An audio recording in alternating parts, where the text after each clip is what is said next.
Hi అండి, welcome to అమ్మ kitchen. ఈరోజు మన ఛానల్లో న్యూ రెసిపీని చూపిస్తున్నానండి. పిల్లలకి చాలా ఇష్టమైన ఈ స్నాక్ ఐటమ్ చేయడం చాలా ఈజీ అండి. పిల్లలైతే ఒకసారి చేసి పెడితే మళ్ళీ మళ్ళీ చేయమని గొడవ చేస్తారు, అంత టేస్టీగా ఉంటుంది. ఇంకా లేట్ చేయకుండా వీడియో స్టార్ట్ చేసేద్దాం. దీనికోసం 3 బాయిల్డ్ పొటాటోస్ తీసుకున్నానండి.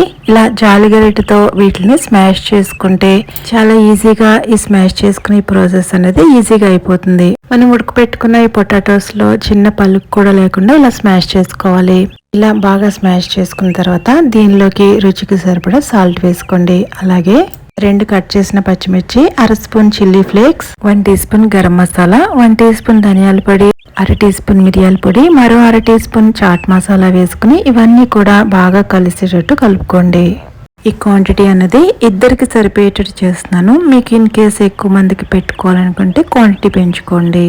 ఇలా బాగా కలుపుకున్న తర్వాత 2 బ్రెడ్ స్లైసెస్ ని తీసుకోండి. ఇక్కడ చూపిస్తున్న విధంగా ఇలా రౌండ్ షేప్ వచ్చేటట్టు కట్ చేసుకోవాలి. చూస్తున్నారు కదా, ఇదే మాదిరిగా మరో 3 బ్రెడ్ స్లైసెస్ ని కూడా కట్ చేసుకుని రెడీగా పెట్టుకోండి.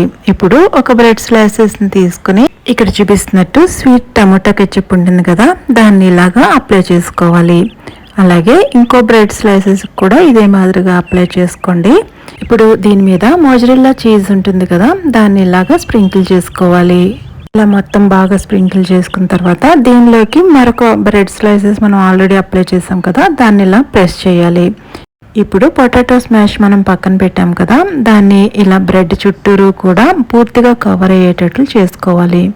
చూస్తున్నారు కదా, ఇలా పూర్తిగా ఎక్కడ కూడా ఓపెన్ లేకుండా ఇలా బన్ మాదిరి కింద చేసుకోవాలి. ఇదే మాదిరిగా ఇంకో బ్రెడ్ స్లైస్ ని కూడా రెడీ చేసుకోండి. ఇప్పుడు ఒకటి తీసుకుని ఎగ్ వైట్ అండ్ ఎల్లో ఇలా మిక్స్ చేసుకున్న దీనిలోకి డిప్ చేసుకోవాలి. దీనిలో ఆల్రెడీ నేను పెప్పర్ పౌడర్ అలాగే సాల్ట్ వేసి రెడీగా పెట్టాను. ఇప్పుడు దీని అంతటికీ కూడా ఇది బాగా పట్టించిన తర్వాత ఇప్పుడు దీన్ని బ్రెడ్ క్రమ్స్ వేసిన ప్లేట్ లో డిప్ చేసుకోవాలి. ఈ బ్రెడ్ క్రమ్స్ అనేవి చుట్టూరు కూడా ఎక్కడ గ్యాప్ లేకుండా అంతా కూడా స్ప్రింకిల్ చేసుకోవాలి. కొంచెం లైట్ గా ప్రెస్ చేస్తే ఈ బ్రెడ్ క్రమ్స్ అనేవి ఊడిపోకుండా గట్టిగా పట్టుకుని ఉంటాయి. ఇప్పుడు దీన్ని మీడియం హీట్ లో మరుగుతున్న ఆయిల్ లో డిప్ చేసుకోండి. ఇలా వేసుకున్న తర్వాత మీడియం హీట్ లో మంచి గోల్డెన్ బ్రౌన్ కలర్ వచ్చేంత వరకు కూడా 2 వైపులా ఫ్రై చేసుకోవాలి. చూస్తున్నారు కదా, ఇలా మంచిగా వేగిన దీన్ని ఆయిల్ నుంచి తీసుకుని వేరొక ప్లేట్ లో వేసుకోండి. నేను ఇక్కడ కట్ చేసి చూపిస్తున్నాను, చూడండి. మా పిల్లలకైతే ఇది చాలా చాలా నచ్చేసిందండి. చూడండి ఎంత బాగా వేగిందో, చూస్తుంటేనే తినాలనిపిస్తుంది. చాలా చాలా టేస్టీగా ఉందండి. దీన్ని టమోటా కెచప్ తో సర్వ్ చేసుకుంటారు. ఇంకెందుకు ఆలస్యం, మీరు కూడా ట్రై చేయండి. అలాగే ఈ వీడియో నచ్చితే లైక్ చేయండి, సబ్స్క్రైబ్ చేసుకోవడం మర్చిపోవద్దు. ఇంటికి గెస్ట్లు వచ్చినా లేదా స్వీట్ తినాలనిపించినా ఈజీగా త్వరగా చేసుకోగలిగే ఈ స్వీట్ బెర్ఫీని చూపిస్తున్నానండి. ఇంకా లేట్ చేయకుండా ప్రాసెస్ ఏంటో చూసేద్దాం. ముందుగా ఒక బౌల్ తీసుకుని 2 టేబుల్ స్పూన్ల వరకు కస్టర్డ్ పౌడర్ వేసుకోండి. నేను ఇక్కడ వెనీలా ఫ్లేవర్డ్ కస్టర్డ్ పౌడర్ తీసుకున్నాను. దీనిలోకి సరిపడిన వాటర్ వేసుకుని ఉండలేమీ లేకుండా కలుపుకుని ఉంచండి. ఇప్పుడు స్టవ్ మీద ప్యాన్ పెట్టుకుని 1 టేబుల్ స్పూన్ వరకు నెయ్యి వేసుకోండి. ఈ నెయ్యి కరిగిన తర్వాత దీనిలోకి 1 కప్పు వరకు బొంబాయి రవ్వ వేసుకోండి. అదేనండి, మనం ఉప్మాకి చేసుకుంటాం కదా, ఆ రవ్వ వేసుకోండి. ఫ్లేమ్ని లోలో పెట్టుకుని 7-8 నిమిషాల పాటు ఈ రవ్వ చక్కగా వేగేంత వరకు కూడా కమ్మని సువాసన వస్తుంది. అప్పటి వరకు కూడా వేపించుకోవాలి. ఇక్కడ మాడిపోకుండా చక్కగా వేగిన ఈ రవ్వలోకి 3/4 కప్పు వరకు పంచదార వేసుకోండి. ఇన్ కేస్ మీరు స్వీట్ ఎక్కువ తినే వాళ్ళైతే 1 కప్పు వరకు కూడా పంచదార వేసుకోవచ్చు. నేను కొంచెం తగ్గించి వేసాను. ఇప్పుడు ఈ పంచదార కొంచెం కరిగిన తర్వాత దీనిలోకి 1.5 కప్పు వరకు వేడి నీళ్లు వేసుకోండి. ఎక్కడా కూడా ఉండలు కట్టకుండా ఇలా కంటిన్యూస్ గా గరిటతో కలుపుతూ ఈ వేడి నీళ్లు వేసుకోవాలి.